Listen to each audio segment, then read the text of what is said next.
Thanks everyone for watching our videos on the hidden epidemic on iodine deficiency. Thank you for sending all the questions about prevention and treatment and other questions. And what we're going to do is we're going to take this opportunity to answer some of your questions to the best of my ability. So let's get into it.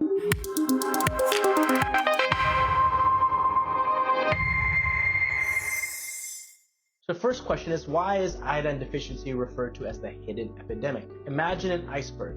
What we see on the surface is just a fraction of the size. Similarly, the visible symptoms of iodine deficiency are just the tip, with many underlying issues and undiagnosed cases submerged beneath the surface. The second question you sent me was, what's the importance of iodine for our body? Think of iodine as the fuel of a car's engine, where the engine represents our thyroid gland. Without fuel, the car won't run. Similarly, without iodine, our thyroid can't produce essential hormones that drive our metabolism, growth, and development. Just as a car's performance is compromised by low-quality fuel, our body's performance can be hindered without adequate iodine intake.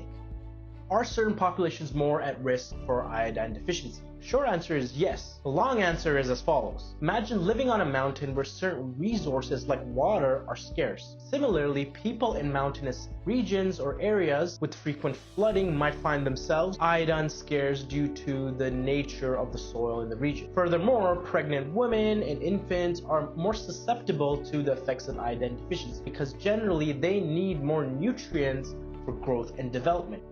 How can one know if they have iodine deficiency? It's like trying to diagnose a car problem based on a few sounds and hiccups. It's not always straightforward. While there are symptoms like fatigue and cold sensitivity, this can be mistaken for other issues. The surest way is the mechanic's diagnostic test, or in our case, medical test and blood tests.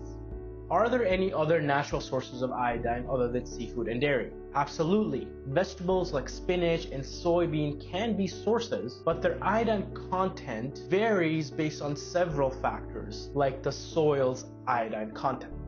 Can cooking destroy iodine content in foods? Yes, it might. Boiling, for instance, might reduce iodine content, just as hot water can fade certain fabrics. However, gentler cooking methods like grilling and baking can preserve more iodine content in the foods you eat.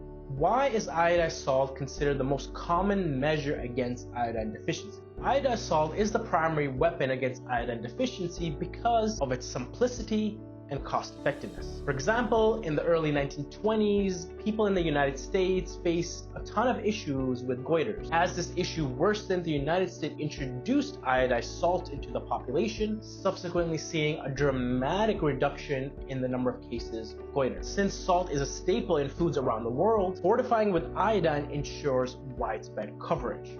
Are there any side effects or concerns associated with consuming iodized salt? For most people, iodized salt will be safe. However, just like with anything, moderation is key. Excessive salt intake can lead to hypertension or other heart-related issues. In rare cases, excessive iodine can lead to thyroid dysfunction. Why is a diverse diet important in preventing iodine deficiency? A diverse diet acts as a safety net. For instance, if someone lives inland and doesn't eat seafood, they may still be able to get iodine from dairy or enriched foods. Think of it like investing. You wouldn't put all your money in one stock, you diversify to ensure stability. In what situations might someone need iodine supplements?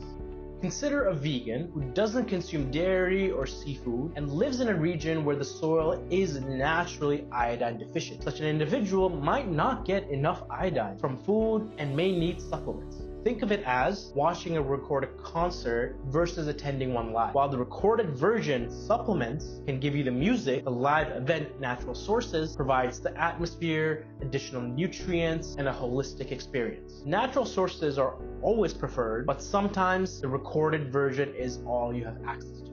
You said that the number of countries with iodine deficiency has decreased, but the number of individuals with iodine deficiency is increased. What is happening? Think of it like a city where most neighborhoods have access to clean water, but a few trendy areas prefer untreated natural sources. While the city overall has improved access to water, those specific neighborhoods might see a rise in waterborne diseases. Similarly, even if countries have policies in place, individual choices like the trend of using non-iodized salts can lead to deficiencies.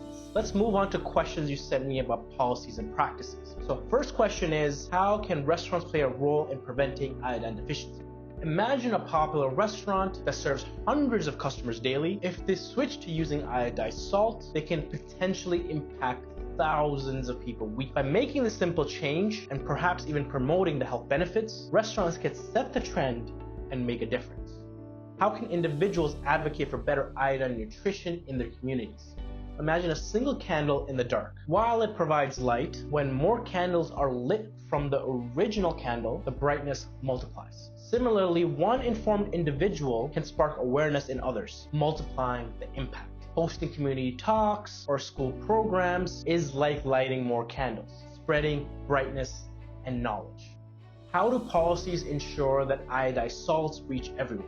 Imagine a town with a single road leading to all the essential services in that town. If the road is blocked, no one can access those services. Policies act as safeguards, ensuring that the road remains open and everyone can access iodized salt. Why are policies so important for iodine deficiency? Policies are game changers. For instance, in the 1990s, Turkmenistan faced a severe iodine deficiency in their population. By implementing a national policy of mandatory iodization of salt, they saw a drastic reduction in iodine deficiency disorders in just a few years. Make sure to watch our last episode of our iodine deficiency series where we talk about the importance of policies in preventing iodine deficiency. Thanks for watching. My name is Umair Majid. I'm from the Methodologists. If you found this Q&A helpful, please let us know by liking, sharing, and subscribing. And until the next Q&A and video, take care.